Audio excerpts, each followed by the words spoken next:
Good afternoon, ladies and gentlemen. It is Thursday.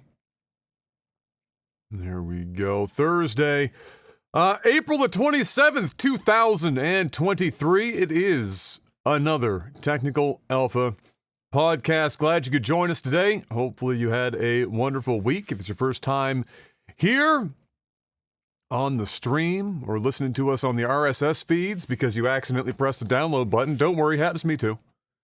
We talk about video game news, movies, and TV news. Once in a while, the Kardashians. Actually, I don't think that's ever happened, surprisingly. No. Not even in the midst of a poorly placed penis analogy has that managed to happen yet. But now that I've said it out loud, watch. One day it will. We talk about a little bit about everything, and at the end of the show, we answer a couple of questions from you guys and wrap it all up and then send you on your merry way with your lunchbox in hand to sit in traffic for 3 hours waiting to get into work and hopefully hate your life a little bit less on the other side. Glad you could join us today once again. Bit of a slow news week, but we've been known to make it work one way or the other. So if the cast is even shorter than usual, that's why. Nothing happened. Well, I shouldn't say nothing happened, just not enough happened in this week of news across the board. Bit of a just slow one. Just a couple of things to talk about, so we will. But before we start, Mr. Miss, last week was bad. I was foggy brain. I am happy to report this week I'm just as bad. Which can only mean great things for the StarCraft casting that we're going to do after this podcast. Mr. Maximus Black, how was your week? Are the words that were trying to come out of my mouth. It was an alright week. Yeah, I took a couple of days off this week, so I was like going, like you said, for your previous week that you were going hard in the paint. I was doing the same. So I took a couple days off from streaming. I was just getting some other work done. Kai went for the first drive in the big man mobile, did he not? That's right. Yeah, he did. Yeah, I took him out in the AMG. Mm-hmm. He enjoyed that. I mean, obviously, I didn't drive it like a race car, but hey, Kai, watch this. Yeah. But he enjoyed it. I mean, the car is loud and stuff, right? And it's got a little bit more torque. A whole lot more torque than the Mazda. So yeah, that was fun. He enjoyed that. What else did I do this week? I have to admit, it's perfect because the back seats in the Mercedes are just it's the perfect size for Kai. Nobody else, but for Kai in his car seat, chef's kiss. I mean, it was almost tough getting the car seat in the back, to be honest. Like, I had to push the seat all the way front, and then there's three millimeters between the front of the seat and the back of the seat. If I'm gonna have to go out and buy like a secondary car seat because like the one that we use is like this full blown.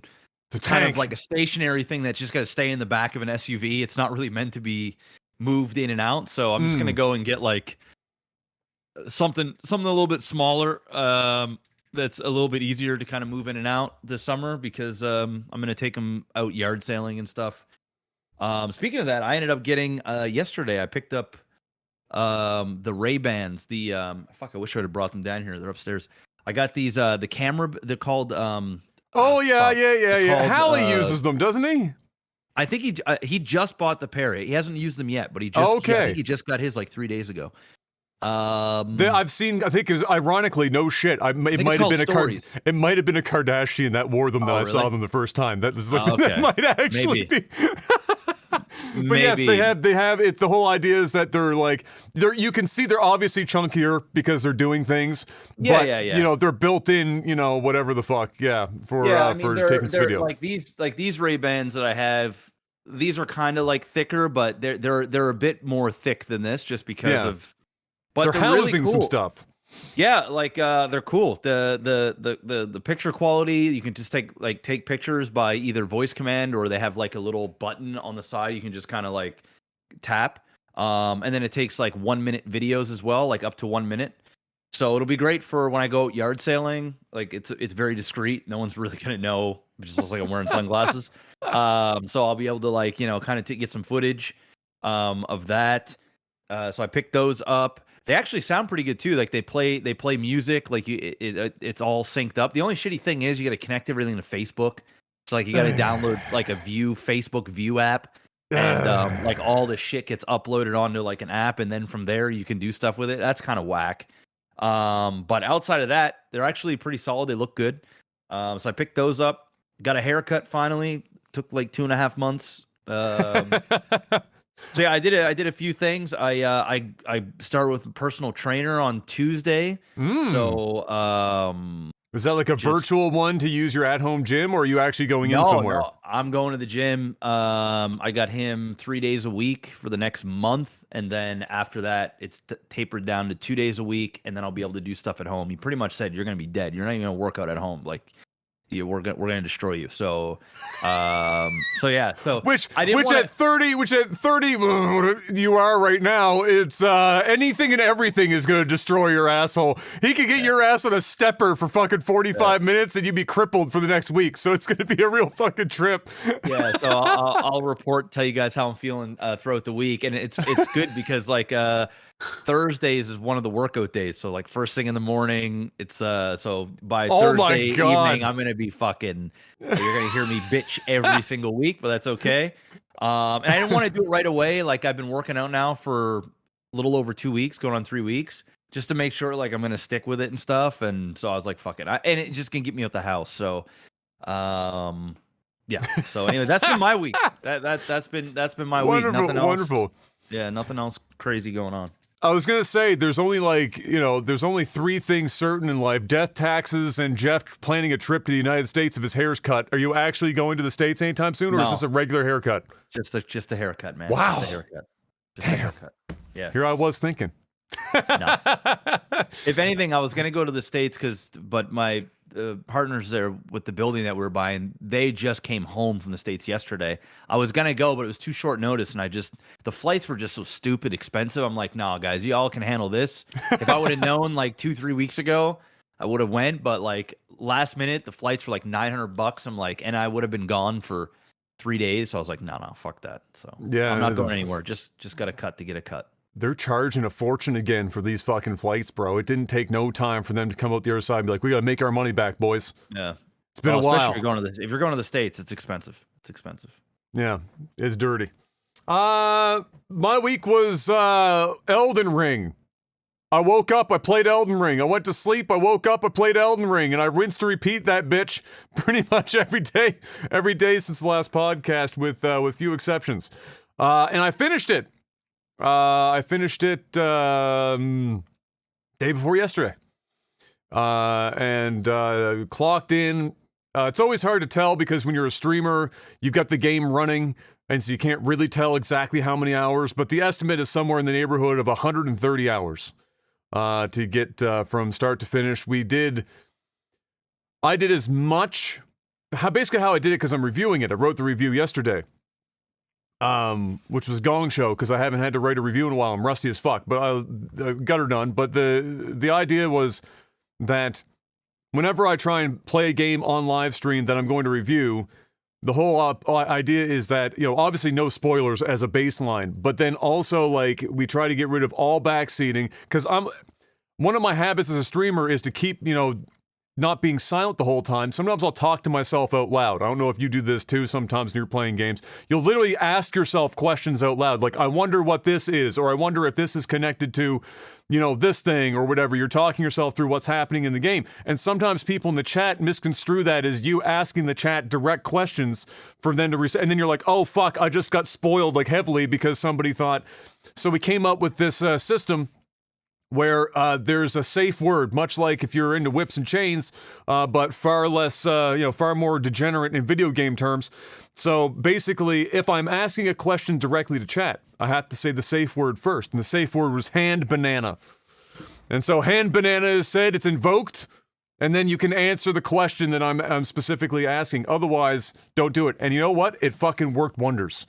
We didn't have a fucking single 160 hours of streaming in a game from a community that is like the worst for walking into your stream and just fucking spoiling the fuck out of absolutely everything, and miraculously nothing. It was incredible. We managed to make it happen. So I'm using that tactic from here on out. Any games I play, hand banana is the secret code word. You're allowed to, answer the question.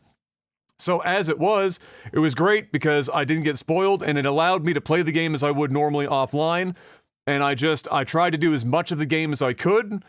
And then when it got towards what I assumed was clearly the end of the fucking game, I started to say, okay, guys, I know I've interacted with these NPCs, and I know I'm in the middle of a quest line, but I can't fucking find them. I don't know where the shit they went on this map. I've been all up and down this motherfucker. Where the hell did they go? And so did stuff like that. And so 130 hours, got a lot of the content done. Only missed one, what might be considered major secret boss. And they said I almost walked up on the door. They said I was like that fucking close, and I didn't find it. I was right there. It's like, God, son of a bitch. But otherwise, I got like almost everything in that regard, which was cool. Great game. The review will be out in the next handful of days as Mark and I hammer that bad boy out. But that was my week. This is a very easy week. I literally just 15-hour days of Elden Ring, just on repeat. The kind of degenerate streaming that when you stand up at the end of the fucking stream, your legs don't know what to do anymore because you've been sitting for the entire fucking day, so you're just walking like you just got fucked in the butthole. You're just, trying to like walk up and down stairs. So yeah, that was pretty much my week. We got my my aunt will be fully moved in the next like 3 days. They started the process this week. They started moving stuff in.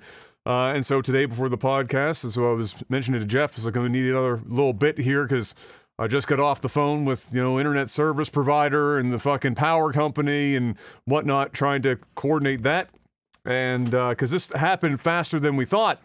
The sale of her current place is like fucking Mach speed. I've never seen this shit move so fast in all my life. They're on top of it. So we were expecting, including her, she was expecting it was going to be like another 2 or 3 weeks before this process was happening.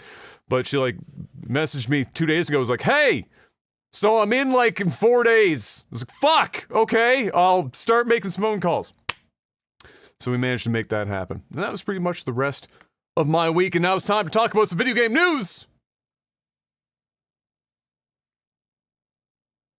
The one she fails is 8 minutes. Oh, is that the next one coming up? Is like 8 minutes or some shit? Yeah. In a last second, and I mean last second, 11th hour swerve. Just like those weird pornos where it's, based around in the last second, the girl wraps her legs around the guy, and she's like, no! Baby daddy! Pretty much that. Except it's the CMA coming out the woodwork. Remember we had just talked about this a couple weeks ago, and the CMA, said, hey, you know what? As it turns out, after all the evidence we've collected, you know what? This is fine. This is, fine. Okay, this can go through. That was the language they were using. And then just yesterday, the CMA came out and said, you know what? Takesy backsies. Nope. Fuck you. Blocked. Now, what is important about this block is the reasoning for it. Because as we discussed in the podcast previous, Mr. Black, several times, this whole thing seemed to be centered around Sony and Call of Duty. Like, the whole fucking time. Pretty much nothing else was mentioned or talked about at any juncture. It was completely centered around the property of Call of Duty, which in and of itself was already, as we discussed, kind of silly, maybe a bit of an overreach in many regards. We discussed the points as to why that might be.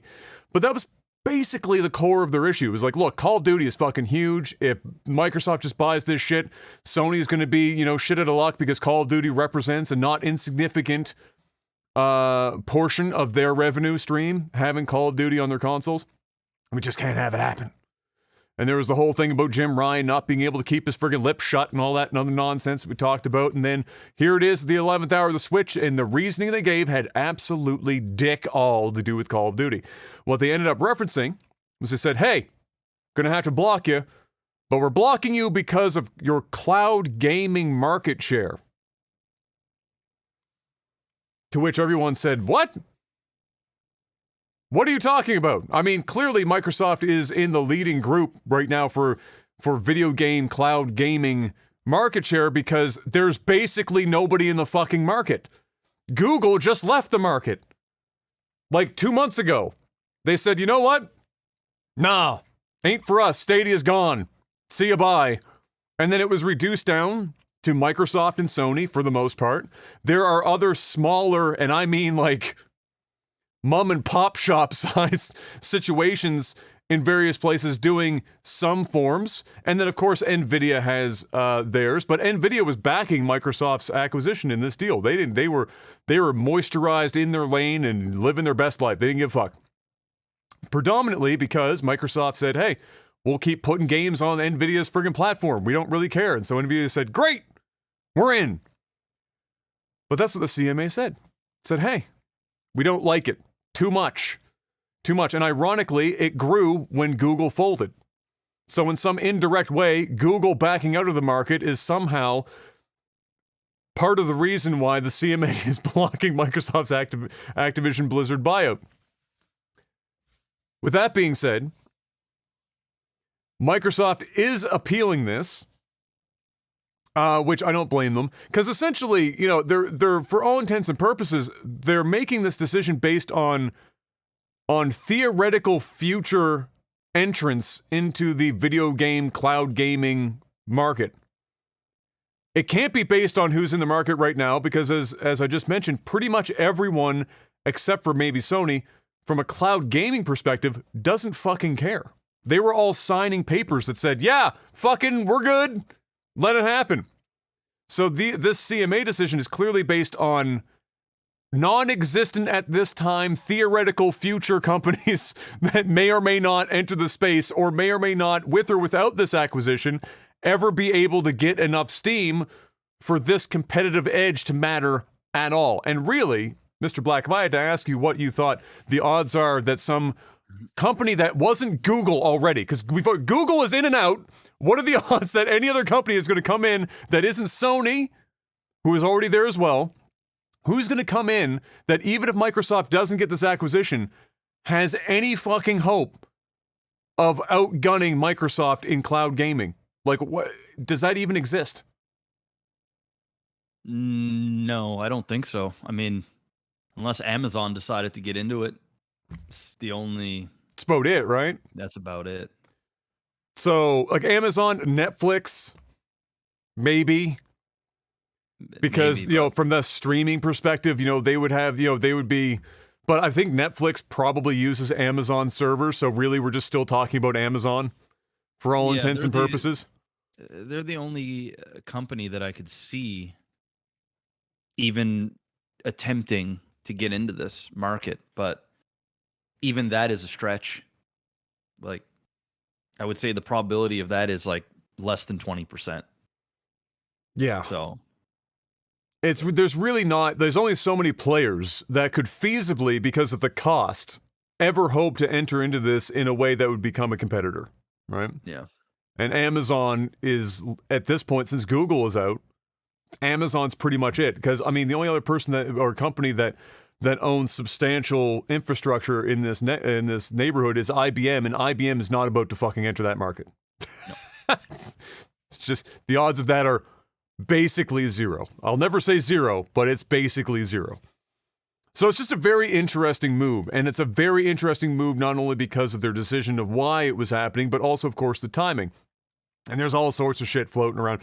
For example, Bobby Kotick in an interview mentioned the fact that I believe it was the head of the FTC in North America, or in just the U.S. specifically, had some of the CMA boys and girls over in the last 2 weeks. Which, if they did in fact have a meeting, if that is true, and it would be weird and legally fucking gray area for Bobby to be talking about that if it wasn't, because that could come back to bite him in the ass pretty hard. If that did happen, that may or may not be legal, because it was an open case at the time, and you're not supposed to be talking about open cases, especially if those are like two parties that would be having conflict of interest here, where the FTC and the CMA are like, everyone like loosely knows that behind the scenes, these regulatory bodies internationally are talking to one another. But you're supposed to keep that behind closed doors, because otherwise, yes, you are legally walking some interesting grounds. So there's stuff like that being tossed around. But just some other interesting points about this. So like I said, Microsoft is appealing this process clearly, immediately came out and said, nah, we're going to appeal. The thing about an appeal in this case is that it could take fucking months. It could take years. The thing about appeals in courts like this, you don't know when it's going to happen. So Microsoft is just, they're in it. They know they want to go for it, so they're going to appeal it. There is some talk that there is an out where Microsoft simply provides an option to the CMA for within the UK specifically, because that's where the CMA operates, would be that they would just simply withhold the cloud gaming portion of this whole deal for operations within the UK. Because that seems to be what they're hung up on, is the cloud gaming portion. So if we just keep that excluded for the UK, do you stop fucking caring about this acquisition? Then great. There you go. Not perfect for the people living in the UK that would want to make use of Microsoft's cloud gaming services, assuredly. But if, Microsoft's trying to get this deal to go through, then that's an avenue that people are talking about making that happen. Other interesting bits here. Numbers were just posted for active users, monthly active users, for both companies, or like the Activision Blizzard sides of things. And these are some not great numbers, Mr. Black. Activision is down 13 million in the last quarter. This is the last quarter, specifically. 13 million in the last quarter. Blizzard, 18 million in the last quarter alone for monthly active users. Those are some big numbers. There's probably some crossover there between the 13 and 18, but it wouldn't be fucking like 90%. I mean, those are still relatively separate numbers. So we're talking, well over 20 million active users in the combined total of those two in one quarter alone. And so that's not great news in general. Microsoft is probably looking at it going, oh my God, the longer this drags on, we've already locked in for this insane number, $70 billion fucking dollars. And while all this shit is dragging on, the value of what we're buying ourselves into is dropping off. Now, the only upside to this is that the King side, because sometimes people forget that Activision Blizzard also owns King, which was the Candy Crush people. They're up 10 million users in the last quarter because it's mobile, and mobile is damn near bulletproof. So they still have their mobile value from King's side, but for the Activision Blizzard side, they are just watching their shit fucking dumpster fire burn, float down a river in the middle of a city at this time. And so that can't be comfortable to watch for Microsoft. Last important or interesting fact here, Mr. Black. It seems that Microsoft's shareholders are almost happy that this happened, because pretty much the moment, or within the window following the CMA making this announcement, that they were like, timeout, not happening. The stock since that announcement, which has only been a couple days for Microsoft, is up over 6%. Pushed Microsoft back up. I don't know if it's still above 300, but when I checked earlier this morning, it had bounced back up over 300, up 6.2 or 6.3, something in that neighborhood, in the last 5 days on the 5-day chart. And so, you can see the chart if you go to the 5-day, and it fucking, you can very clearly see the moment in which the CMA made their announcement. And so it seems like the shareholders, or some very significant shareholders, were perhaps concerned that Microsoft, even in the beginning, overpaid for this deal, or they were spending too much money, concerned that maybe they wouldn't be able to make back the investment. I can't think of many other reasons why the stock price would jump, especially for Microsoft stock to go up 5+% in any short period of time is not. It's an older stock. It's it's kind of like if you saw Coca-Cola randomly jump 5 or 6%. That shit just doesn't happen that often. And so, there's a fair amount of weight behind it. So that was an interesting point that I thought as well. Clearly, some of the shareholders weren't thrilled with this purchase. So we'll have to see what happens now. But I have a follow-up question to get you involved here, Mr. Black, and I have some thoughts as well. But this is a little bit more just theoretical thinking here. But it seems to be less theoretical as time goes on. If the CMA block spreads to other regions with their regulators, so as we just talked about, the FTC apparently had CMA like over to apparently, allegedly talk about this in the last couple of weeks. We know they're technically speaking to one another about this buyout. If this block spreads to other regions with other regulators, like the FTC says, oh, they blocked them, well, we have to join suit. It has to mean that pretty major changes from within the Xbox division have to happen in order to adjust for losing out on this deal. If you're Microsoft and you were willing to spend $70 billion on Activision Blizzard, how much of that money would you use as part of a backup strategy? Because when you go in as a company and you say, okay, we've set this shit up for it's been a couple years in the making, we finally cleared it up, we've got the number locked in, we're about to go spend $69 billion on Activision Blizzard. Is everyone on board? Yes. Okay. Press the fucking nuclear launch button and you go. That is a move. $70 billion is a move where you have clearly devised a 10+ year strategy in which to recuperate the money and make money on such an enormous purchase. So if that falls through, you've obviously got to steer your ship pretty fucking hard to account for that shift in strategy. If you were there, Mr. Black, clearly you're not going to spend $70 billion on just fucking anything, but let's say you have a portion of that money that internally you could use to try and do some other backup strategy. What do you think? But they don't. That's the thing. Like, I don't think it's that black and white. It's not like, oh, we're about to spend $70 billion. That's not happening, so we got to go find something else to buy. I don't think that's the case at all. No, I don't mean buy. I just mean what would your backup strategy because obviously what I mean is the division was clearly going in a direction in which they were going to own these massive properties. So what direction do you think what's their backup plan if this isn't it? Because there has to be some sort of underpinning for a contingency. How do we continue to grow our division when we were, getting ready to buy this massive thing? But it's not over yet. So they can't really do anything right now except appeal and kind of go through the process, right? So I don't really, I don't really. So you think they just it could be 3 years and they just don't fucking try and shift it all? Yeah, it could be. By the looks of it, it seems as though. The stock has climbed because of the news. Going up 5% or 6% is no small amount of money in terms not for of Microsoft market stock. cap. Yeah. So they probably made several billion dollars just from this quote unquote bad news. I still think they're going to end up buying it. I still think it's going to happen. I just think it's going to be a longer hurdle. Just with contingencies.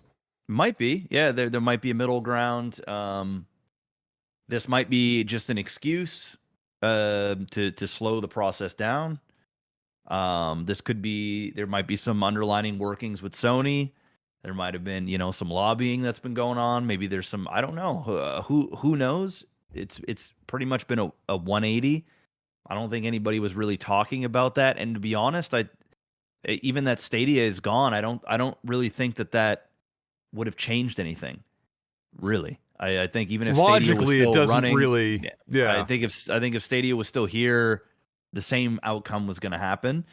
So if I'm Microsoft, and I'm sure that they're probably going to do this, is they're just gonna wait. They're gonna wait this out, try and get this moving as quickly as possible. If things don't look good, then they may end up trying something else, but Microsoft is just fine doing what Microsoft does right now.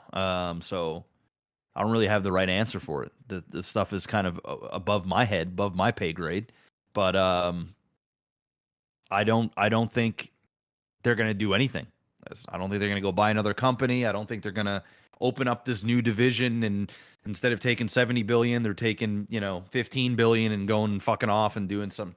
I still think that they really want this deal. They're going to do everything they can to get the deal. and ultimately it's Microsoft. I think they'll end up getting it. It's just going to take longer. That's my prediction. Yeah, it will be very interesting how it goes, because with the FTC, we've seen the FTC have appeals, I believe, overturned or whatever they take, or if they take in appeals.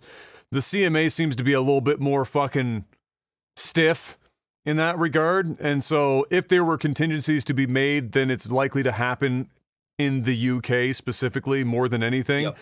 And I would agree that on top of appealing, Microsoft is likely trying to just work on ways to shorten the length of time in which this deal. I think ultimately, whether this deal falls through or they get it, if I'm Microsoft anyway, I don't want it to take a hell of a lot longer if possible. If there are options in which we can see, yeah, we have to make some concessions here, but this is how much money this might lose us with this concession, but then this is how much we might lose if we just get stubborn about this and drag this process out for however long it's going to take to make it happen for this specific region, then that's probably what's going to happen. There might be some sort of contingency worked on there for the UK specifically.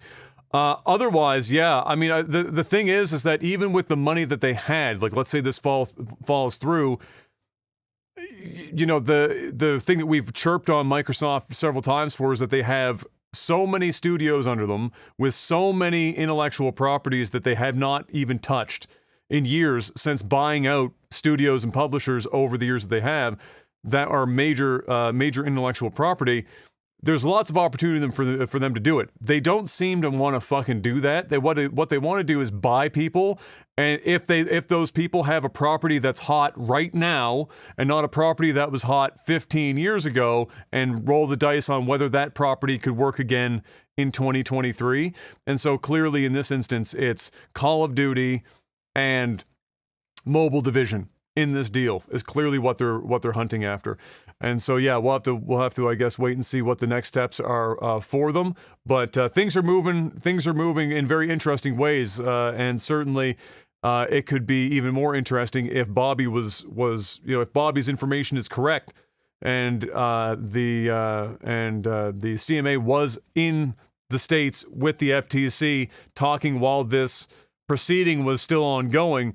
That could throw several wrenches and several different cogs in several different places. So we'll have to wait and see how it all comes together, and what information comes up next. But definitely a curveball.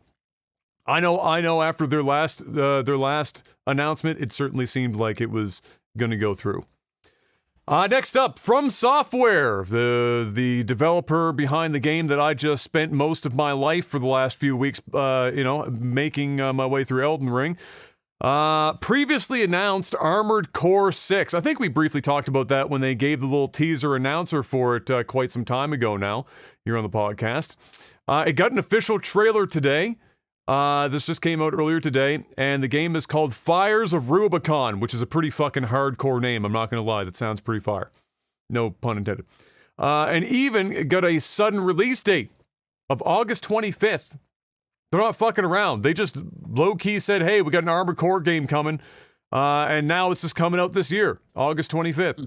The trailer's like 3 minutes plus long, and I'm not gonna lie, it looked pretty fucking awesome. Armored Core was a great series back in the day. It's what FromSoft was known for before Demon Souls turned into Dark Souls, turned into what we have, know now. So there's a whole bajillion people now that associate FromSoft specifically with Dark Souls, but then there's a bunch of people who are just old that associate FromSoft with Armored Core. And so this is them bringing back old FromSoft.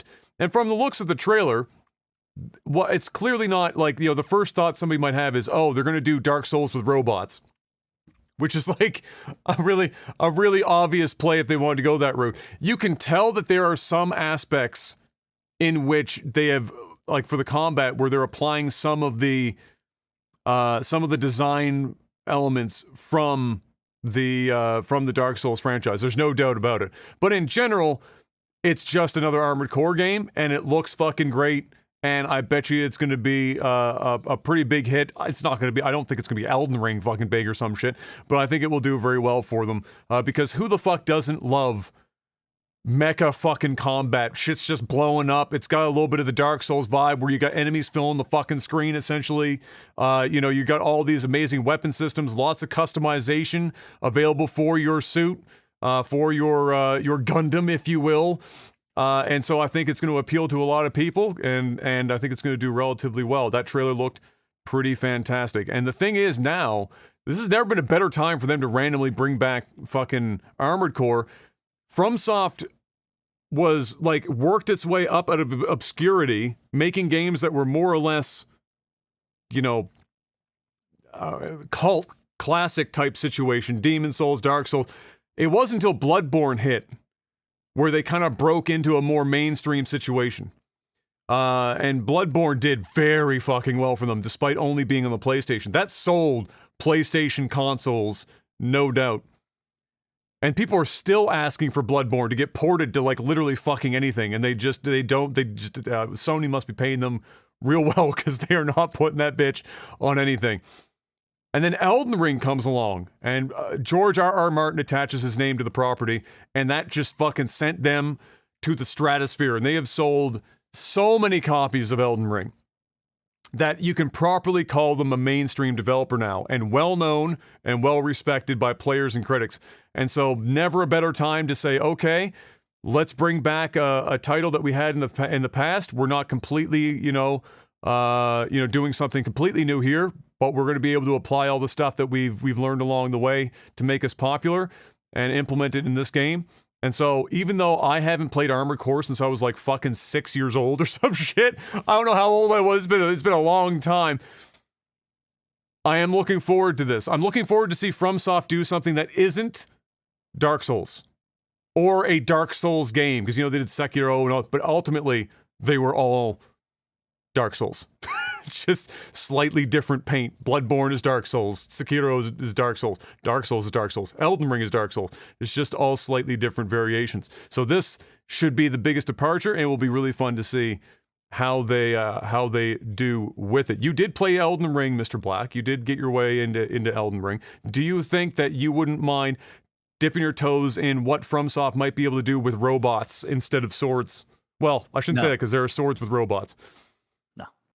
This ain't for me. Not for you? No action robot, Mr. Black? No action robots for me. I wish them all the best. We're gonna find out if they only can make Dark Souls games, but this doesn't intrigue me in the least. It doesn't appeal me in the least. Not a robot guy. You're a little transformery, but that's a different type, I suppose. Yeah, but I'm not gonna go out and spend $100 on a fucking game with robots that I don't know.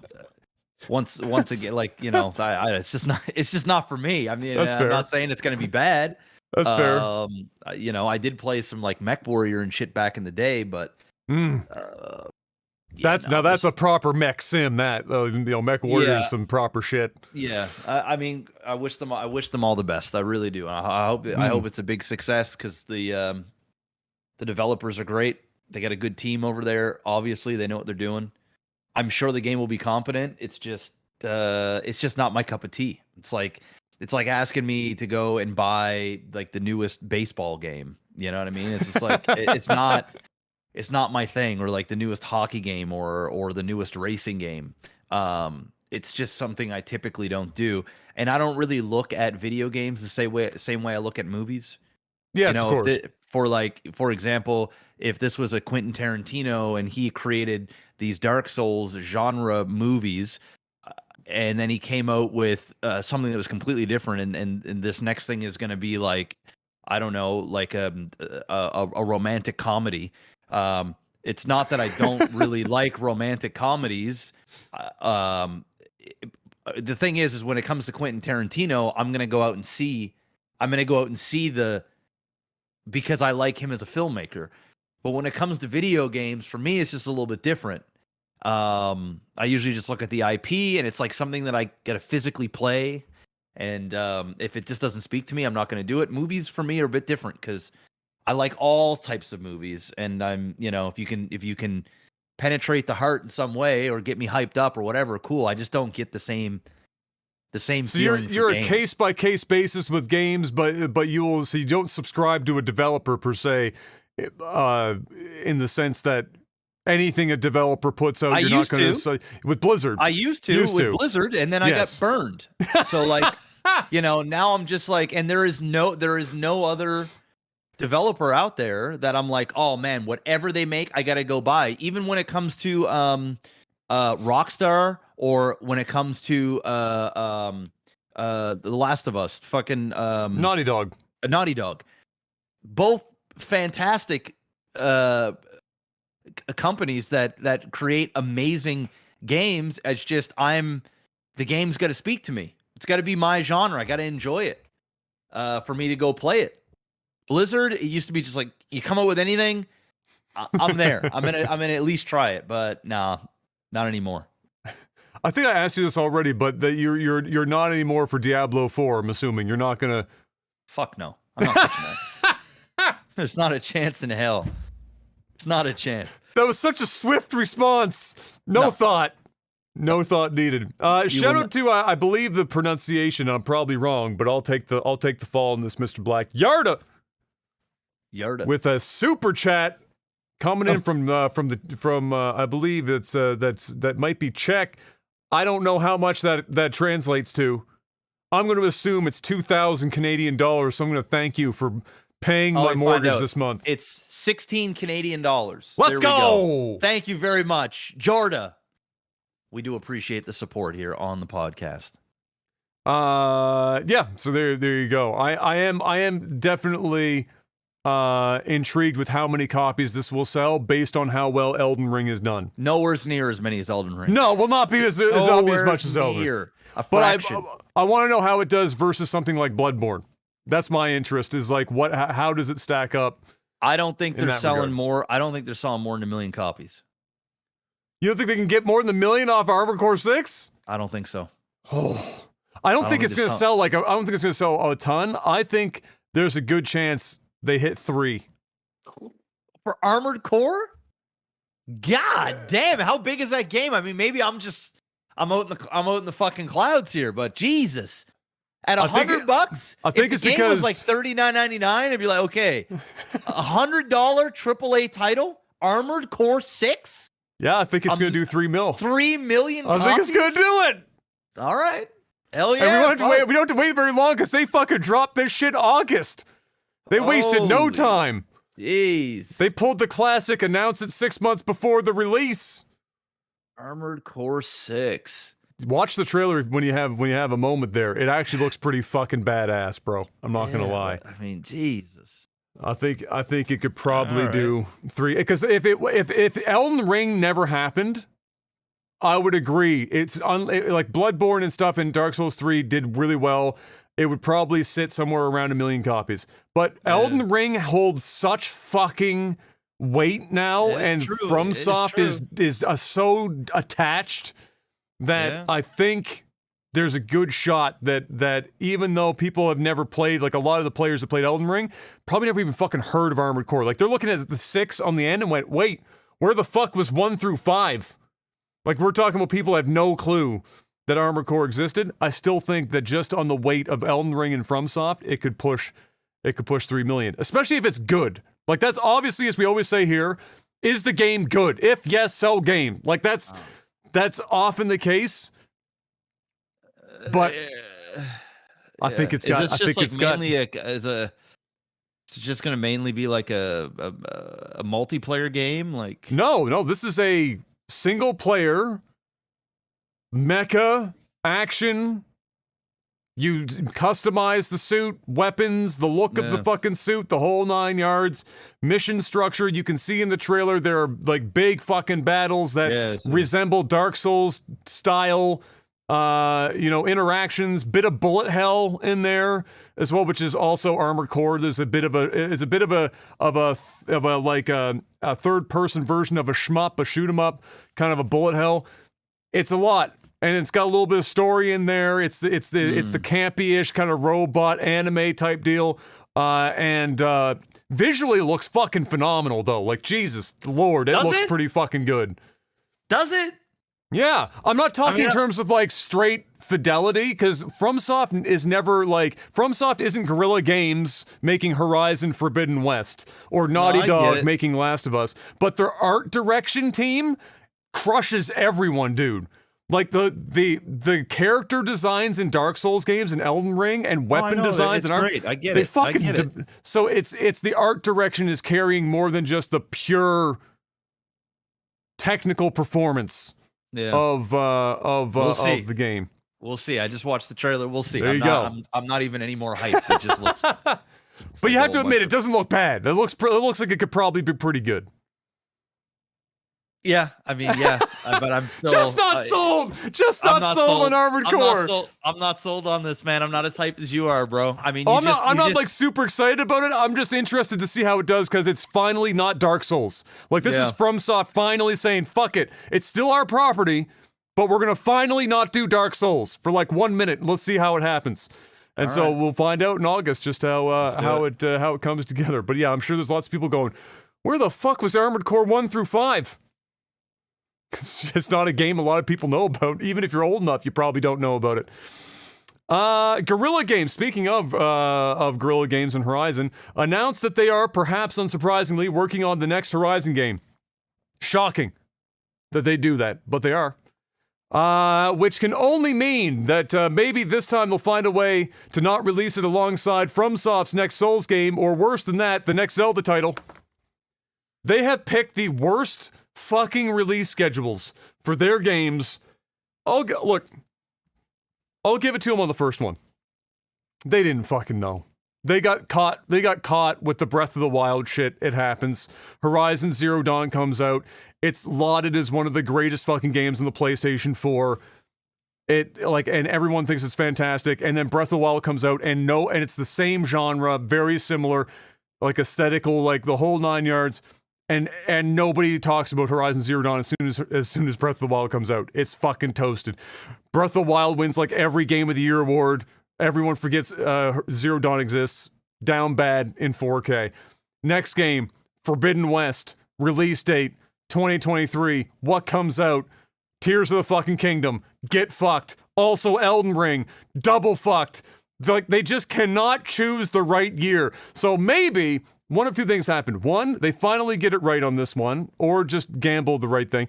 Or B, whenever they announce their game is coming out, you know without question that is the year that the next FromSoft game or the next Zelda game is going to land. Because they seem to pick the same fucking years every time. So just keep an eye out for that. But I am going to be playing Forbidden West in the not too distant future. I haven't decided if I'm going to play that one next, now that I'm done with Elden Ring, or if I'm going to play the Star Wars game that just came out. I'd probably play the one that came before it first, and then fucking hop into this one that just came out. I haven't decided how I'm going to tackle that yet, but yeah, one of those two, and give it a look-see. But they're always good games, and those, from a technical perspective, FromSoft is not technically beautiful to look at all the time. Guerrilla Games, that engine, that Decima engine, holy fuck me. Dude, have you seen just like screenshots and shit for Forbidden West? That shit is wild. You sell TVs with that bitch. You just had the Best Buy should have that shit on repeat. Like, fuck whatever weird shit they've got, like some Quantum of Solace shit from 15 years ago they licensed out to put on their TVs. Fuck that. Get Forbidden West on those bad boys. You sell them like hotcakes. Speaking of Zelda, Mr. Black, Tears of the Kingdom had a gameplay preview for many journalists this week. Gave them, I can't remember how long it was, like it was a bit of a time thing, and it was a certain slice of the game where they gave all the journalists the same 2 zones and just gave them a loose idea of what they were doing and what the goal was for them to accomplish so that they could see how the gameplay in these situations unfolded. And so we have even more ideas about what the game, what we can expect from the game, because from before that, it was just the trailer where we saw that it was, I made the joke about it being Banjo Kazooie nuts and bolts, where he was like clearly building fucking like cars and shit, and driving them around like the overworld and whatnot. As it turns out, it's fucking 300% Banjo Kazooie nuts and bolts. We've fully gone Lego Racer, fucking Breath of the Wild. We have the gameplay footage now with these journalist previews to push it. And so With that being said, there is an enormous amount of items just in the preview that we saw. By the way, shout outs to Drekka, who's my man from the community, who's been carrying very much so in many ways over there with the $69 meme donation, which I believe is... We don't have to convert that one. Thank you, Drekka. Much appreciated. Thank you, sir. He said, hand wave, you should play the next Star Wars game. Trying to force, mind control me, are you? The Force might not work, but money does. So basically just an enormous amount of items. Like when in one of the previews, I think it was GameSpots, I can't remember. I'm watching, like, in his game preview video, he pulls up the item menu where he's, like, building something with, and he's scrolling through, and it was just, like, Jesus Christ, just an endless list, and you're just hearing the menu go, like, as he's, like, scrolling through hundreds of fucking items to build this thing that he's working with. And then he starts putting some shit together or whatever, and all I could think of this, like, the whole time I'm watching it is one, like, cool, okay. Is it going to be fun to pull literally fucking damn near anything from around you, throw together, a giant sex dungeon machine, and have it yeet you into the fucking sun to land you on top of the floating sky castle thing? Yeah, sure, okay. Fucking around with a game that has a physics engine that allows you to do that kind of shit is often fun if it's done well, no questions asked. And since this is Zelda, it's probably going to be done well because they would have spent an enormous amount of time making sure that it's not shit. With that being said, the whole time I'm watching this game, I'm going, does any of this actually feel like Zelda to me? And the answer was no. Which means one of two things. One, I'm old, or two, I'm old. It's pretty much all it means now, because everyone that I have seen react to this is like, this is the greatest video game I have ever fucking seen in my life. Holy shit. I saw a comment that said, this is a pivotal point in many people's lives. There will be the time before this game and the time after Tears of the Kingdom. These are just a bunch of fucking dick riders, bro. All there's a bunch of dick riders, clickbaiters, like karma farmers. Like, dude, I'm sure the game is great. It's Nintendo. I'm sure the game is going to be fucking fun. But a religious transcendence experience that life before and after this, that's a big no from me, dog.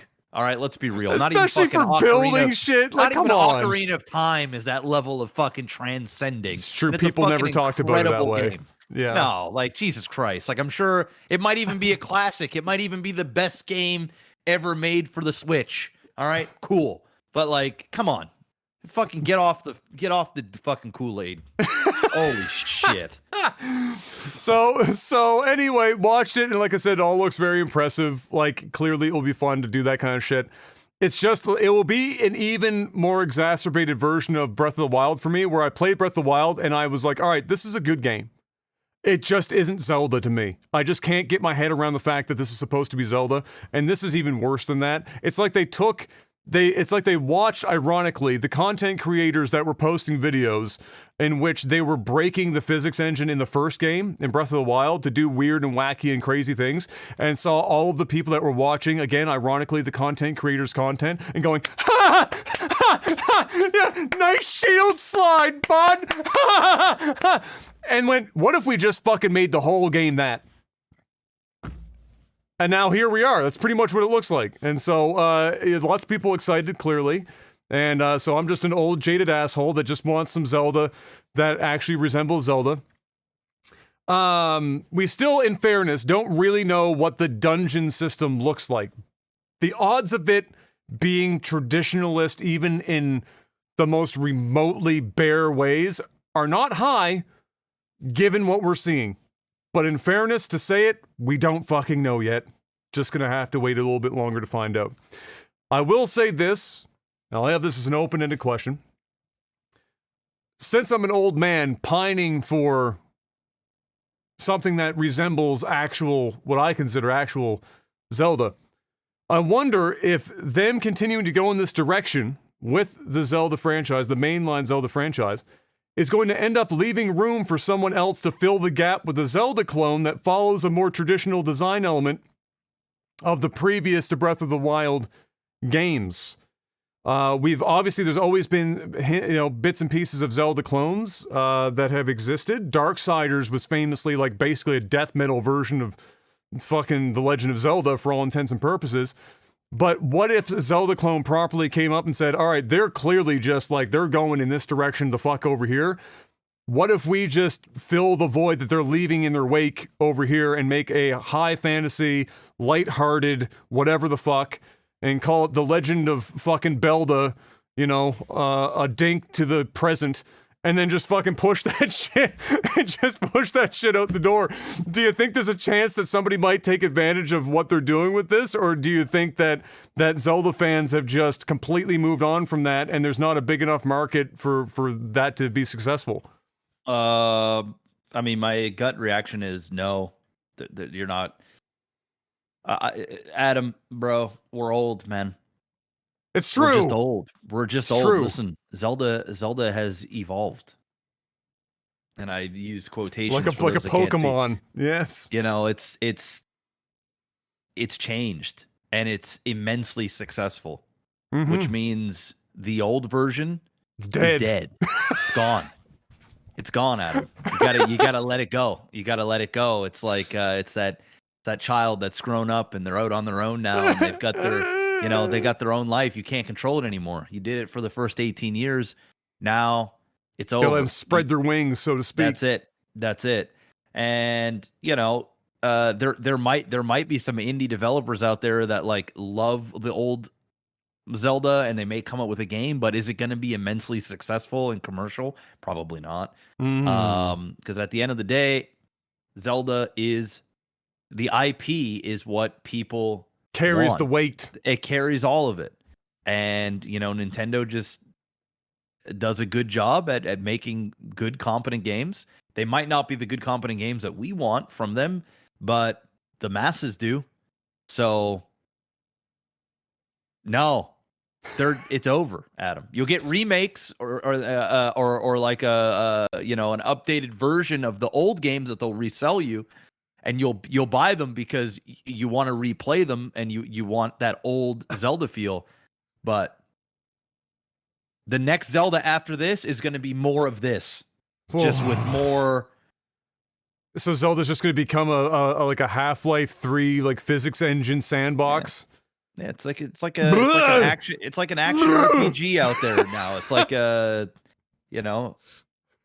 is the way it is. Listen. What I will not stand for, I will accept this fact, all right, that we're both 30 years old. I will accept it.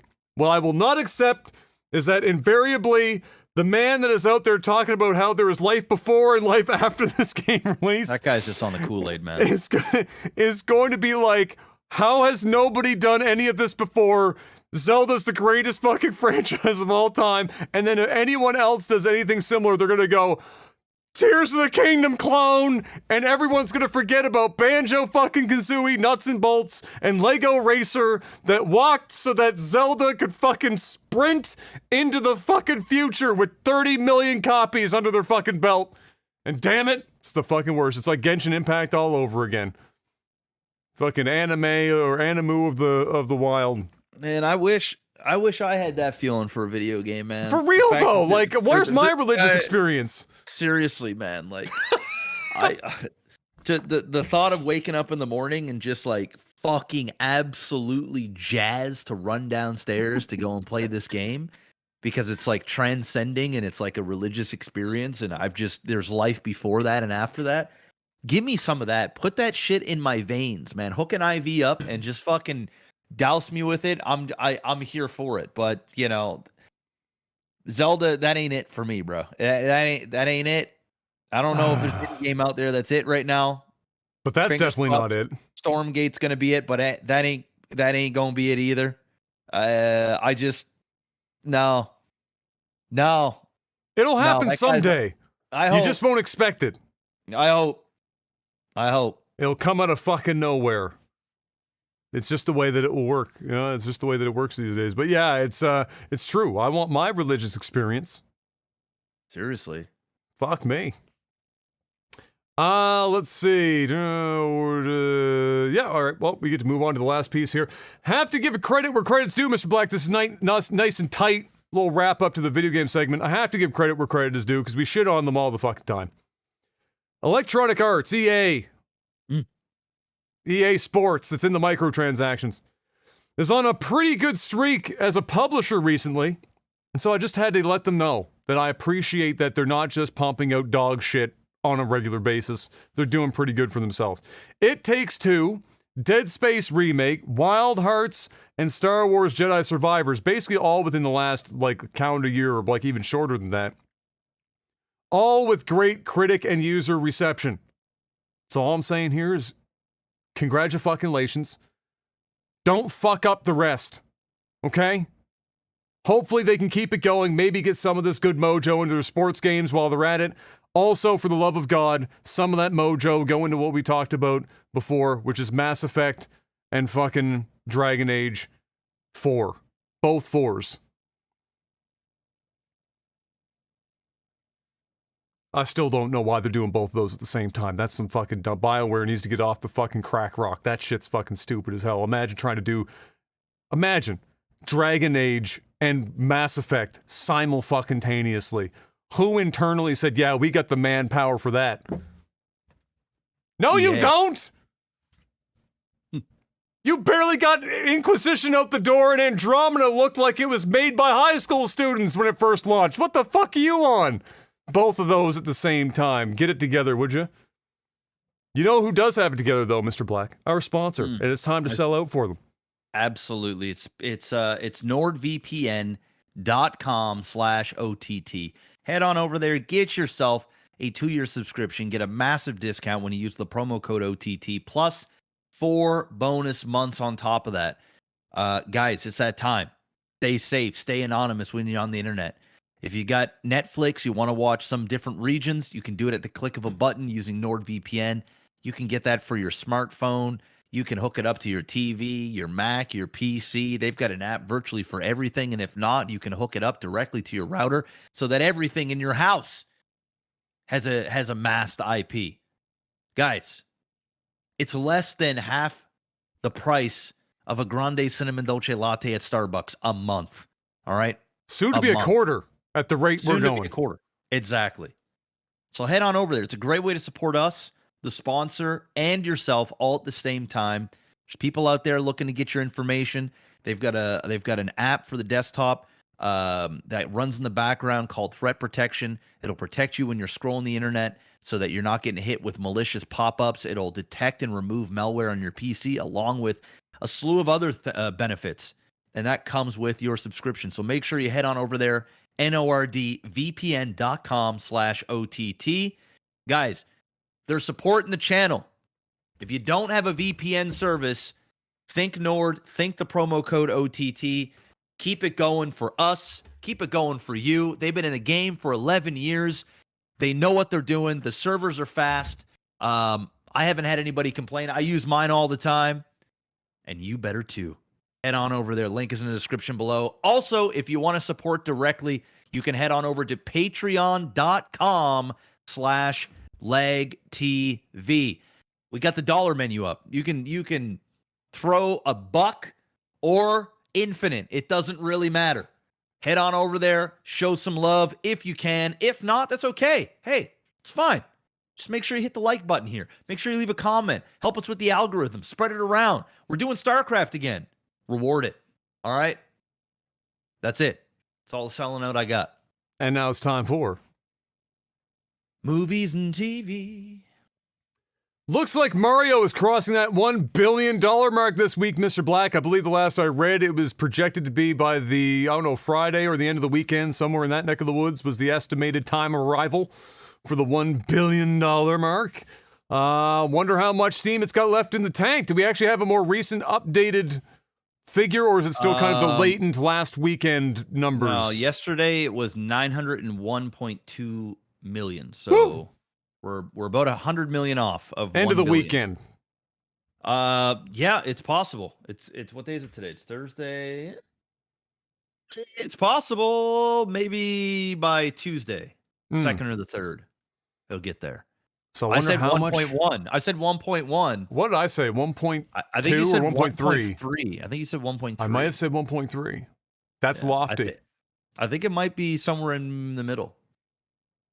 Because it's still doing very, very, very, very well. Oh yeah, so for sure. But we got Guardians coming out soon.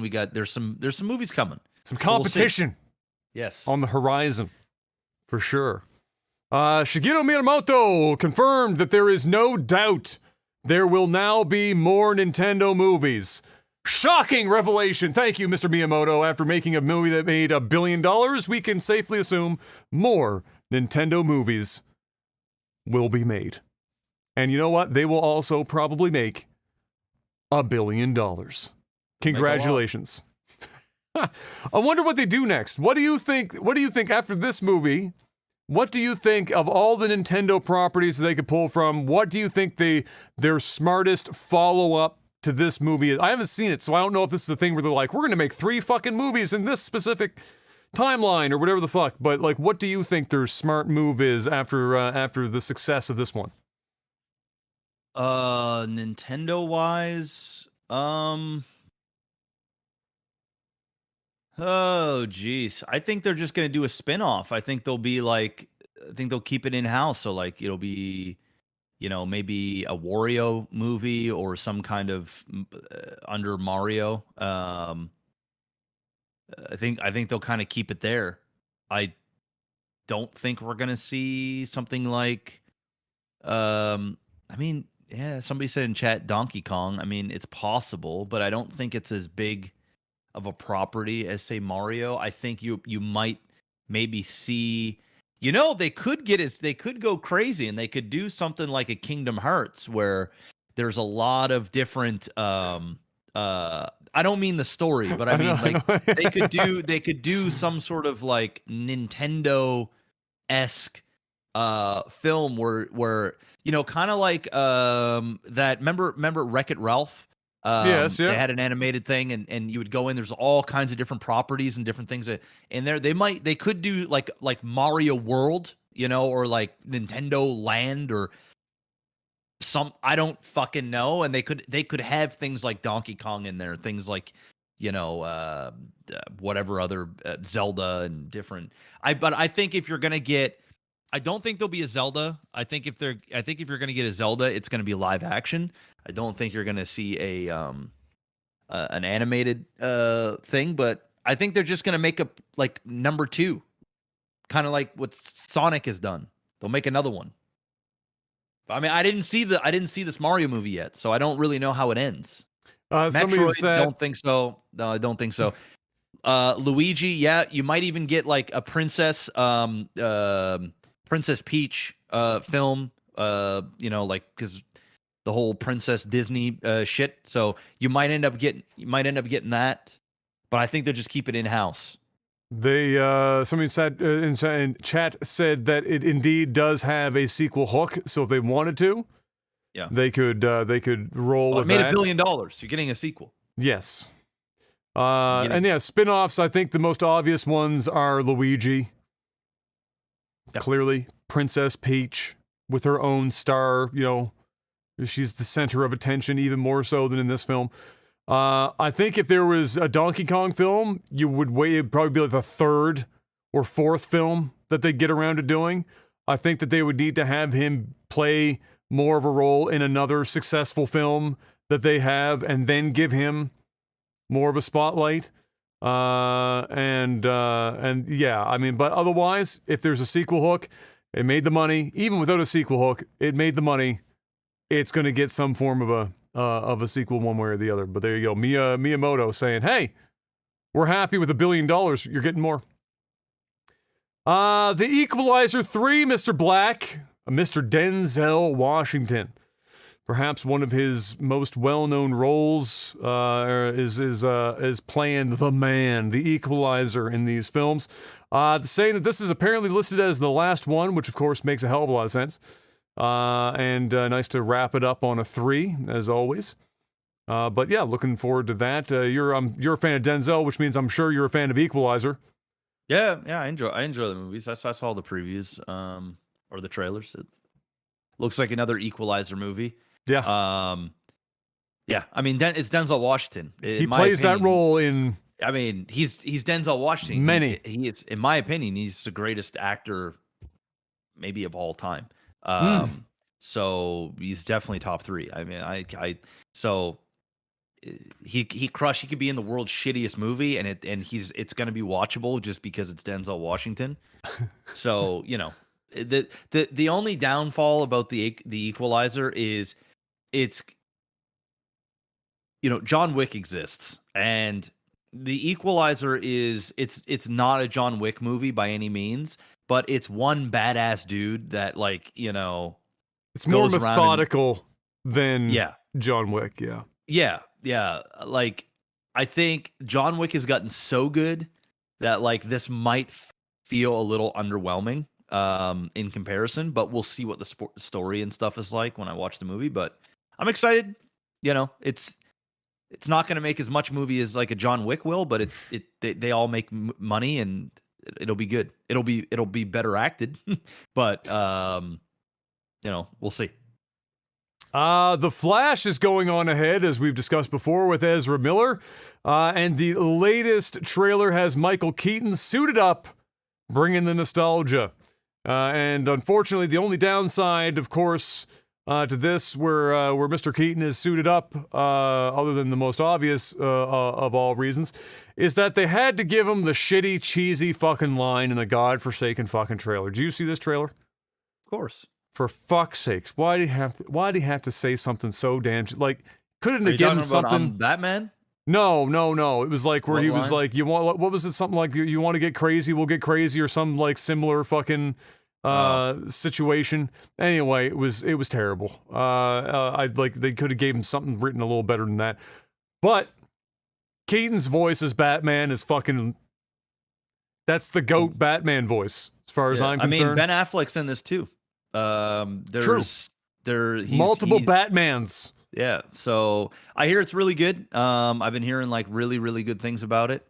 So we'll see. Ezra's. I mean, this is going to be, I think, the last movie for this sort of universe, and then they got this new James Gunn universe thing coming. This kind of sets up the timeline, right? I think so. I think so. Who knows what's going to happen, because this was made before James Gunn came through, so I don't know if they changed a bit of the ending or they did some reshoots, I'm sure. But yeah, I mean, this is still going out with Ezra Miller. Obviously, they spent hundreds of millions of dollars making and marketing this movie, so this isn't the whole Jonathan Majors thing that's going on right now, where I was literally about to bring that up. I was another unfortunate for DC situation. Was it Marvel. DC? Marvel. Sorry, Marvel. Yeah, that's Marvel.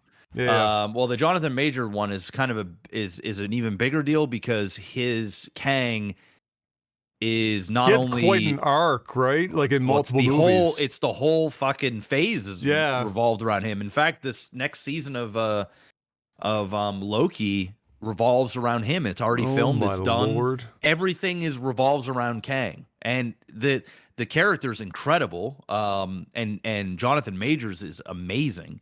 As a character, he's the best part. The new Ant-Man that I saw, the movie was pretty meh, but he was amazing. And now they're in this weird position where I guess he's going to be going to court, I think, next week, see what's going on, and then they got to make a decision if they're going to recast him, completely get rid. I don't know what they're going to do, but Marvel nightmare fuel. Oh, big time. Big time. Yeah, Transformers 1, which I guess is supposed to be a double entendre, I suppose, in the grand scheme of things, as this is an origin film of sorts, animated origin movie, which has announced its full cast of voice actors for the film, Mr. Black. So I'm going to read these off. We'll see what your thoughts are on this cast for this Transformers movie.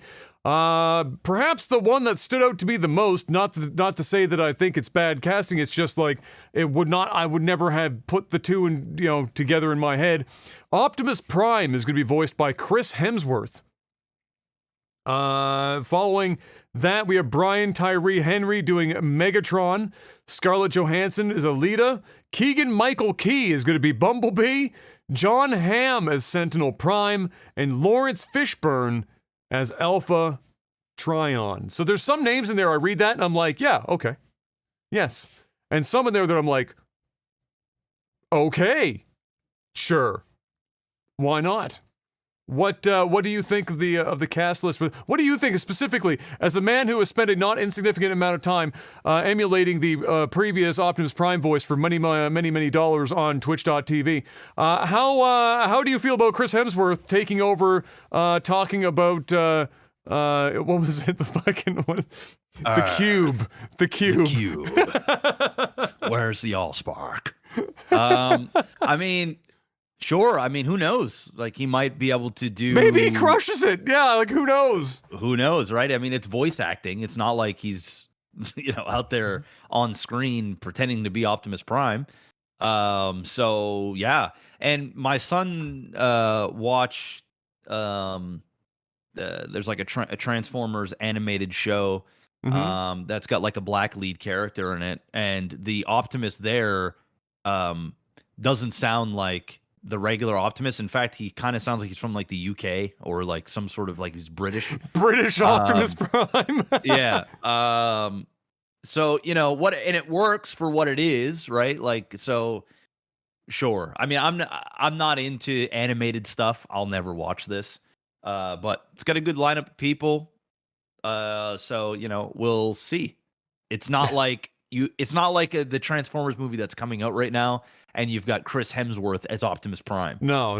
That's not it, right? So it's animated. If you're gonna cut somebody some slack, I guess animation is where it's at. Even though you make the argument that Transformers also originally animated, but the kids out there, I think for us it feels weird, but for once again, we're getting older, Adam. Times have changed. The guy that does Optimus, the guy's old now, man. It's kind of like it's not that I expected him to do it. It's just like I'm trying to, if they were not, and I don't mean that they would emulate the voice. I'm just trying to envision any voice that Chris Hemsworth is going to do and mapping it to a cartoon Optimus Prime. But he's got a deep voice. He's got a deep voice. Oh yeah, Chris Hemsworth, I actually can hear it. I can actually hear it. I'm sure he's going to do well. I mean, he's not going to use. I highly doubt he's going to use his Aussie accent. No, right? of course, but why not? We got British Optimus Prime. Fuck it, maybe. Who knows? Maybe he starts calling everyone a cunt. Maybe. I'd watch the shit out of Optimus Prime calling everyone a cunt. I'm not going to lie. That'd be pretty fucking amazing. So I'm sure it'll be fine. Yeah. There you go. What an interesting cat. Like, what just kind of a smorgasbord of people in that cast. So I like that. I like that they're going that route. And hey, it's not Chris Pratt. No, it's not. That's good. That's a dub. Not that I don't like Chris Pratt. It's just we just don't need that much Chris Pratt. There's other people that can do some voice acting. Yes, than Chris Pratt. We can pull that. We can pull that back a little bit. And that's it for the topics for movies and TV. Unless there was something else that came across your plate this week that you saw. No. Watched a little bit of Love Is Blind. We haven't watched all of it to catch up. We've already I watched your the dumpster fire, bro. This I will say, so we haven't finished it yet. I haven't caught all the way up yet because it's not that bad. Like it's not as the best bad season I've seen so far. No. But have you gotten to the point where they're out? Where they go to Mexico? Have you gotten there yet? The part where we're at is still it's still before. They're still in the pods? No. This is the point in which they just. I think the last episode we watched was the one where they're like, I guess this would be their second meetup at the bar where the producers threw 2 hand grenades in there. The like drunk boxer guy, he's got to be boxer. He's got fucking cauliflower ears or whatever the fuck. Like the douchiest dude who have ever walked the fucking earth. So they like grenaded that in there, and then they grenaded the other fucking. Kayla says he looks just like my brother, and he kind of does. Really? Yeah. The guy. Well, now that I think about it, he kind of does. Yeah. I can only hope that your brother's not nearly as douchey as he is, but oh my, dude, he was sloshed in that fucking. He was slurring his word. He showed up drunk. He didn't get drunk at the event. His ass walked into that door hammered and just immediately just douched it up, and everyone was just like, it was so awkward because it was such an obvious, like, you can watch these shows and you start to learn when like a hand grenade gets thrown in by a producer. This was the most obvious hand grenade I have seen in a long fucking time. And the fact that the worst, so just like nobody's gonna understand place to watch your shit, but I'll just say this because I know Jeff's watched it. The part that fucking weirded me out the worst about this, because we know which girl he was going after, whose girl it was. He called him, what did he call him? MBA cry boy or some shit, as if somehow a dude that has a master's of business administration is somehow a bad catch, like it's a burn. Your would-be husband's got a master's. Ooh. But like he goes over and it was like he was so touchy fucking feely with the guy. And like he was riding the line between are you physically threatening me or are you joking or are you physically threatening? And the guy was so confused at the end when he walked away. He was like, "What the fuck was that?" And I was having the same thought. It gets worse. Oh my god! So that's where we're at. Is there? The worst is yet to come. Oh, I'm sure it just gets turned up. To come, and that saga is not over yet. So, oh my god! But dude, like the whole I'm sitting here, I'm watching. I got to be honest. Like that girl is clearly arguably the most attractive girl in the show by a relatively large margin. Who? Which one? Physically, the NBA boy's girl. She's. I don't know who else on the show is fucking more attractive than she is. I'm trying to remember. I really don't. There might be. I could accept one other girl being about the same. I'd have to go and take a look at the cast again. One sec here. But like, I understand that she's attractive, and I understand that this guy, has done well for himself here. Okay, but there was like the scene where she's just having an emotional breakdown in the fucking bathroom about how she's got like family issues and shit, and she's starting to freak out about it. So between that and then how she responded to him when they were having the discussion in the kitchen, and she was doing like the sassy fucking like talk back shit, and then she started bawling and then apologizing profusely. Dude, if I had any more red flags in my possession, I'd be throwing them on the field like a fuck. Oh yeah, no, she's a hot mess. Red flags all over the fucking place. Oh, she's a hot mess, bro. Yeah, let me see who's all. Oh man, it's showing me all of the. I will say the parents seemingly have taking it better than usual in previous seasons. All the parents, with few exceptions, seem to be like, yeah, fuck it, okay, sure. Like a lot of the previous seasons, they get to the point where it's like meet the parents and they're like, hey, by the way, we're engaged. And the parents are like, excuse me? What are you fucking talking about? Yeah, I don't know. Yeah, she might be the most attractive one. None of them are like, But that's what I like. Well, it's more it's more realistic than other honestly, shows. If I had to take a pick of the litter, and I was like somebody that would have caught my eye. If you also didn't know what she was like, I didn't hear them talk. Yeah, she might be the initial pick. Although I didn't, I kind of liked. Well, I don't like her, but like Chelsea, the one that's like all about what's his face there, the black guy, the fucking Chelsea. Starts with a K. His name is I'm so bad with the names because I really don't pay that close attention. Kwame, his girl. I like the names 100% are ringing bells, but I couldn't put like the name to the face. Yeah, she's taller, more athletic. She's with the dark Is black she the guy. white chick? She's the white chick. Yeah. She's a Oh, white the chick. the one where he was talking to the chick that looks exactly like her mother in the pool early on, and he caught fire with her for talking to her or whatever at the time. Yes, Okay, but not I the know one who he you're was talking about. talking to her. No, Not that one. That's Mika or Yeah. Micah or whatever her name is. Yeah. But Because he was talking to the other white chick, but it's just like she's the other white meat. The other white, yeah. So yeah, she would probably be out of Really? all the women there. Yeah. Damn. Yeah. Man, damn. Yeah. Isn't it funny? I'm going after the black chick, and you're going after the white chick. I'm not into dark meat like at all. But I will say though, if I had to pick, a girl there of color, I would have definitely have picked the chick that came back after the guy struck out with the first girl. No. I would have picked the other girl. She's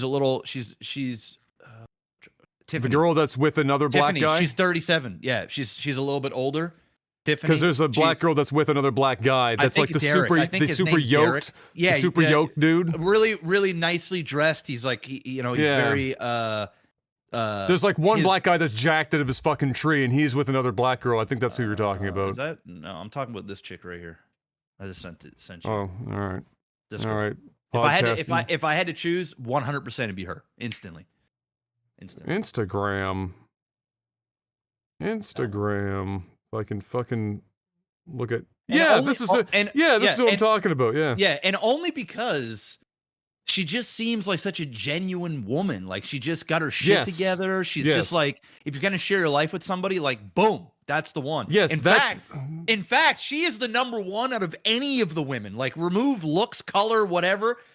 If I had to marry somebody on that show, right, she's the one. Without a doubt. That is the difference between so she would be my second. And none of the white girls in that show are even remotely attractive to me, and I am into white chicks.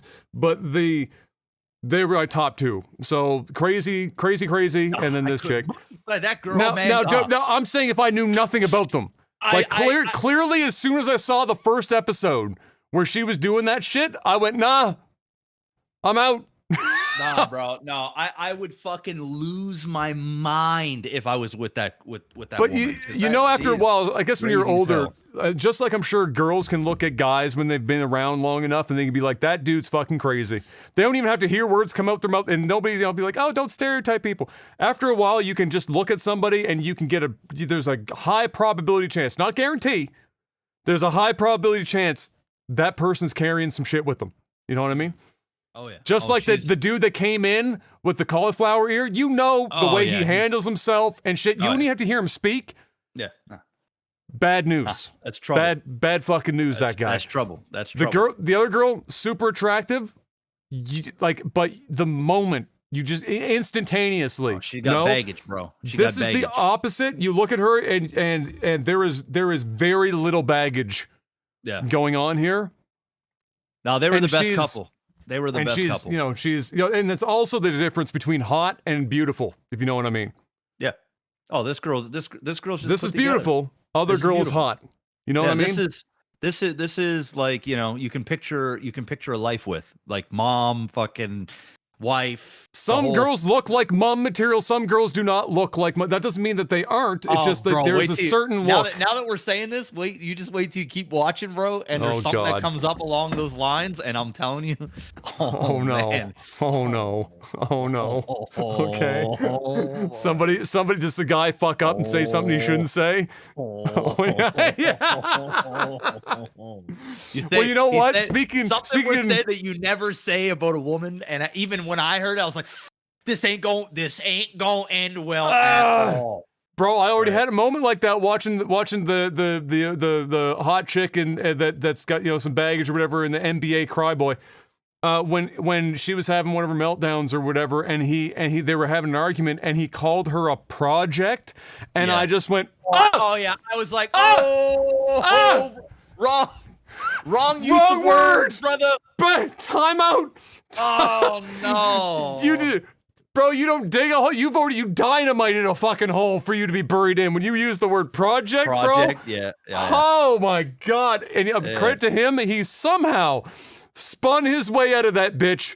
I don't know how, but he did. You think he did? That's what you think. At the moment. Yeah. In the moment, he survived. But in most instances, oh my God, dude, that word came out his mouth and I went, huh? Yeah, there's worse. There's one that's worse. And you'll know it when you get there. You're going to be like, fuck. Okay. Oh, man, that's going to cause some trauma. Somebody's going to be in therapy for a long time. Oh, shit. Okay. Anyway, it's time for some tech support. Let's answer a couple questions and we get some StarCraft casting to do, Mr. Black. Let's see. Henry asks, you get an unlimited budget to build your dream home. Is it out in the country, away from everyone, or in the city? Country. Easy. As long as it's not too far out. We're talking like 20 to 30 minutes away from main city. I'm good. An hour, I'm kind of picking the city. I'm sorry. It's too much travel. But get me like outside of the city, reasonable commute back in and out all day, every day. Over downtown. Fuck all that. Yeah, with the amount of time that I spend downtown doing literally fucking anything anyway, as long as I'm within like an hour for me is okay, fine. Because if I'm going to make a trip into the city, it's because it's once in a while we're going to a restaurant, we're doing something specific downtown. There is nothing else unless I'm working downtown, which I don't want to be an hour away from the city. It's a different fucking thing entirely. But if that's not something to worry about. How often do I we go to? It's gonna change, man. When kids come into play, bro. Fuck them. Put them out in the yard. Nah, go fucking. They're gonna play in the dirt. Nah, they're gonna want to go and do fucking extracurricular activities, and you got to be driving in and out of fucking places. Like it's just extracurricular activities. Mow my fucking yard. That's what that shit is. Shovel the driveway. Make some food for me. That's what you can do out in the country. Now I'm going country almost every time because it's. I think this is something because of Halifax too. Driving around Halifax is just fucking dog shit. Like driving around most major cities is dog shit, but Halifax is annoying because it shouldn't be as dog shit as it is because we really don't have the population yet for it to be as bad as it is. Like getting around in the city has become such a fucking miserable, bullshitty nightmare. Just what was it? Just yesterday, I went to go pick up Em. She was downtown with a friend. Went to go pick her up on our usual pickup spot is I pick her up outside of the Doyle or whatever the fuck is commonplace for me to pick her up because it's easy to go down Queen Street and I'm not like on fucking Spring Garden just waiting for every bus in the city to fucking drive up and down it. So I'll pick her up there or whatever.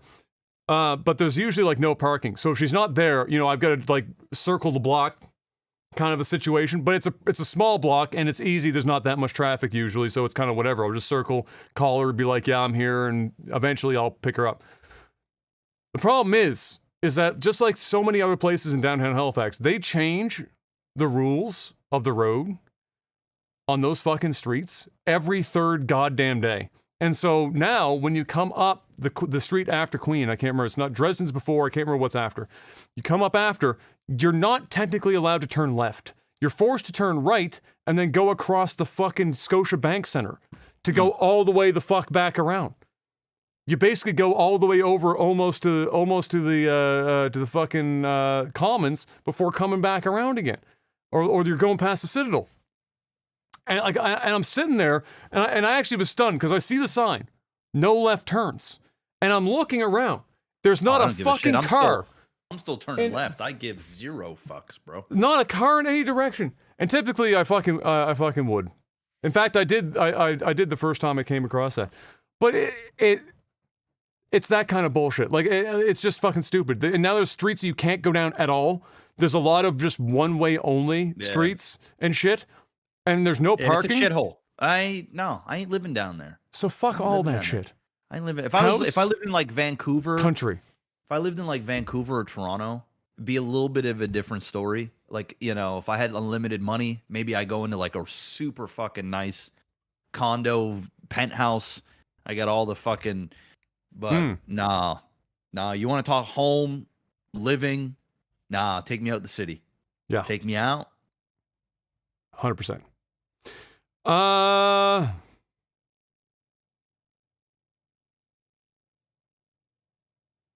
Matthew asks, when are you two, to get a two-parter here, when are you two gents going to watch Peacemaker with John Cena? I think Jeff might have seen Peacemaker, I'm not sure. I didn't watch any of it yet. Okay. Neither have I. I don't know when, if ever, I'm going to. Yeah. No hate to John Cena. I think he probably did a wonderful I hear job it's really with it. good too. Yeah, it's amazing, actually. Given your fondness for strategy games, any love for the Total War series? Have you ever played Total War? Never played. I played like 30 fucking minutes of Total War, and that's about it. Good game, but honestly, I was like StarCraft and Warcraft were the only two real-time strategy or strategy games in general that held my attention long enough for me to go buy them and play them with any amount of regularity. I tried others for sure, but they never held for any real period of time. Probably like the closest thing to that are a handful of 4X games like Civilization, or things like strategy games that are like more of a turn-based kind of grand strategy, but definitely not real-time strategy. I had a very brief moment with Command and Conquer. I don't know if you ever played any of the old Command and Conquer games back in the day, like Red Alert. A little bit, Red Alert and stuff. Yeah. Yeah, like so that was probably the closest, and I played that before StarCraft. But here's my hot take. I think the RTS genre as a whole create pretty fucking dog shit games. It just so happens that StarCraft, like Blizzard, has cracked the code to making really fucking awesome characters and a storyline, and obviously mechanically it's just really fucking tight and good. That just won me over completely. Like, RTS is not my favorite genre of video game. It just so happens that my favorite video game of all time is an RTS. It's hard for me to get to play an RTS that is not competitive. I want to play on ladder. I want to play against other people that are as passionate about the game as I am and test my skills up against that. I'm not into really team-based RTS. It's not really my thing. It just so happens that Warcraft and StarCraft cracked the code. That's just the honest to God's truth. Command and Conquer is the closest thing to an RTS that like I can play and enjoy, but there's no way I could put in 10% of the hours that I put into StarCraft and any other RTS so far. You've seen some people try and do, I'm sure, in the streaming community that are StarCraft players that dip their toes in when they did the re-release of Age of Empires or whatever. There's been several people that tried to like get into the competitive side of that, but the balance and shit is just not. It's bad. It's just people complain about balance in StarCraft, but StarCraft's worst balance day is better than the balance of basically any other RTS ever fucking made. So it's not really comparable in that regard. And so yeah, similar to me, I did play Total War a little bit. I actually owned the boxes for one or two, but they were peripheral purchases that I only played a handful of times, and that was more or less it. Let's see if we can get one more in, and then I think the rest could be StarCraft stuff this week.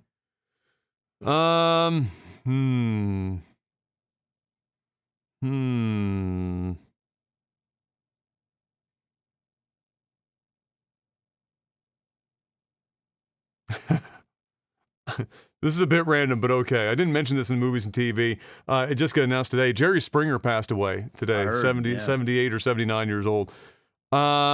Big H asks, what do you think the world would have been like without, rest in peace, Jerry Springer? I mean, I think the world would have been just fine without Jerry Springer. But with that being said, my afternoons, me coming home for lunch during school or playing hooky and staying at home, Price is Right and Jerry Springer are like the two they go and neck one and neck. led like for Right us into anyway. the other. One went from Price is Right into Jerry Springer. That's it. And listen, yeah, it was scripted. Yeah, it was pretty fucking stupid. But like it was your first real reality scripted TV that worked before like the Kardashians came or Jersey Shore and all these other fucking weird spin-off things. And there was just enough realism to them that didn't make them too of course it got really fucking over the top as they tried to one-up themselves over the fucking like 25 plus They years. jumped several sharks, Mr. Black. Yeah, as soon as they started bringing in, you know, a whole bunch of little people and fucking weird, weird storylines of people cheating on people with little people and fucking, it got a little bizarre, but it's Jerry Springer. So yeah, you know, the world would have been fine without the show Jerry Springer, just like world would have been fine without Price is Right. But it was a better world because of it. So, you know, I fucked heavy with Jerry Springer growing up, man. It was true. I used to watch it all the time. My mom and I would sit down, we'd watch it, we'd laugh, you know. With no Jerry Springer, there's no Maury. There's no you are not the father or you are the father. There's exactly. none of that. There's none of that shit. The you know the memes of the now in there general. Was no Steve. You know Steve. True. Steve. He was the bodyguard on Jerry the guy Springer, man. Steve Wilkos. Catching fucking strays all the time. Poor Steve. Yeah, chairs and shit. That's true. Yeah, because like Jerry when he started was like a totally different show. It was like a legitimate, not scripted, bordering on Dr. Phil kind of a situation. And then over time, to get like the ratings, what can we do? What can we do? And it still was unscripted. They actually did find some salacious bullshit to bring on. But after a while, you start to run out of true, honest to God. And so at that point, then it's like, all right, boys, get the writers fucking cooking. And you then you just keep burning and burning until eventually you get to the point where there's 7 fucking midgets, 4 people in wheelchairs, a giant that's 8'9", and Steve having a Royal Rumble in a fucking mud pit with women in the background holding scorecards, and you're like, what the fuck is happening? What's going on? It got crazy. So yeah, it got crazy. I didn't see this coming. You know, it's crazy to think that Bob Barker outlived Jerry Springer. Bob Barker is still kicking, bro. That guy is going to be fucking 100 years old by now. Can we Google that age right now? He's going to be like 98. There's no shot he's not like 98 fucking years old at this point. Bob Barker. Bob Barker was born in 1923. He is 99 years old. He's turning 100 in December.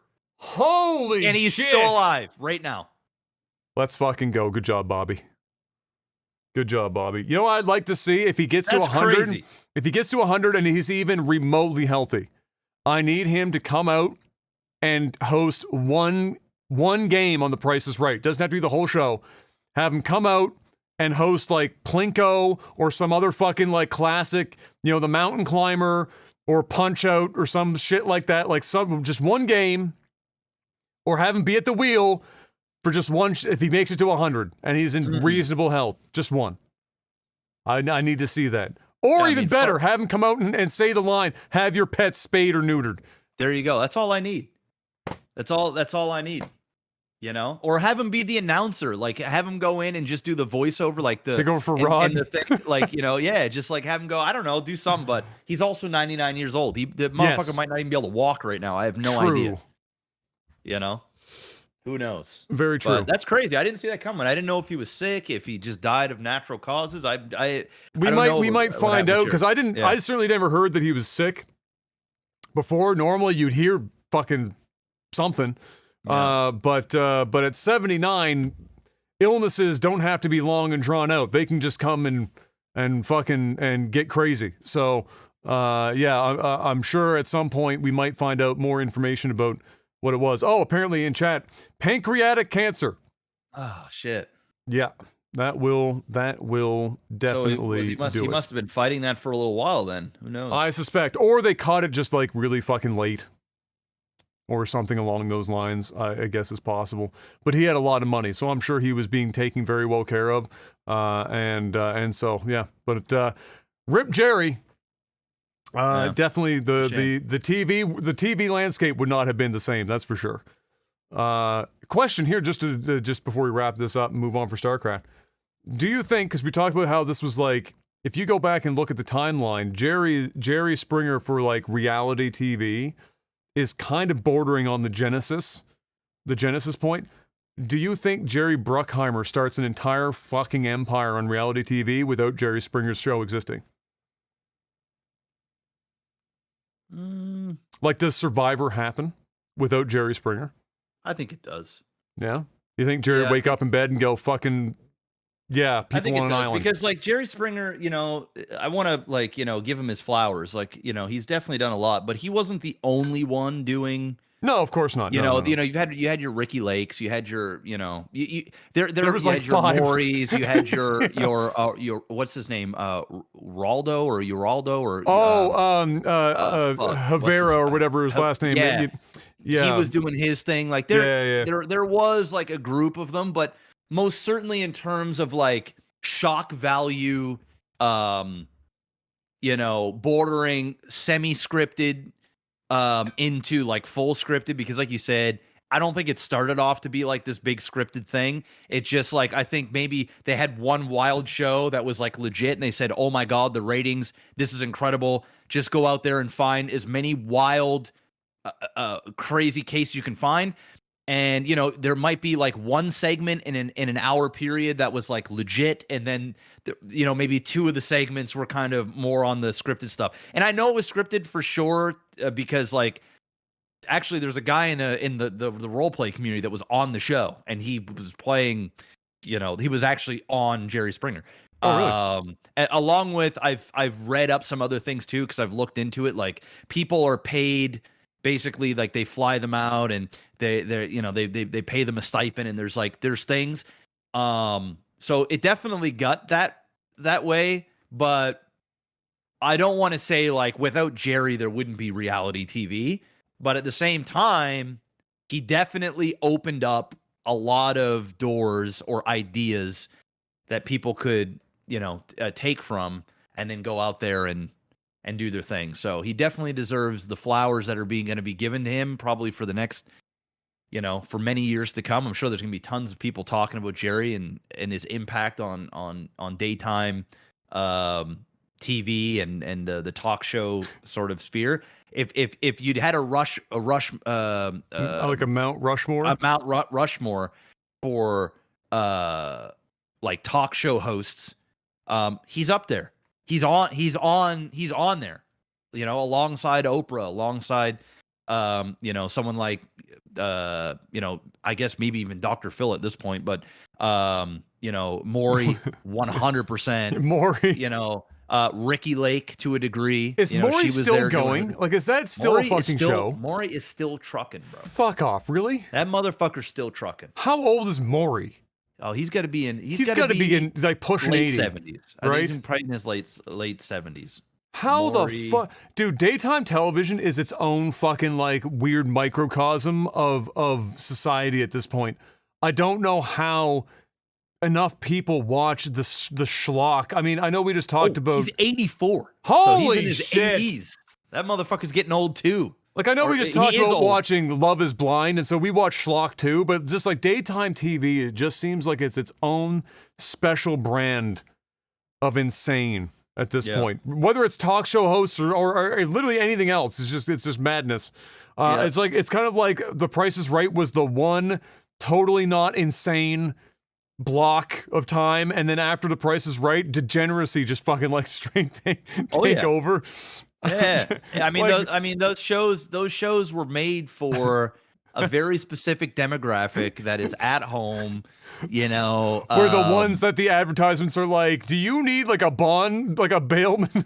Yes, you would see the things like remember the college or whatever the fucking word the college guy from fucking what is it, like Eastern College or some shit with the black dude. He's like, yo man, if you want to go to school, you can do it, brother. Like, you know, he is the same guy every single time. Like, you could definitely tell the Very demographic of people specific, yes. that they were targeting throughout the thing, because even the commercials were like fucking payday loans and fucking, you know, lawyers and child support things, and it was, you know, I Very don't wanna be that targeted guy, for but sure.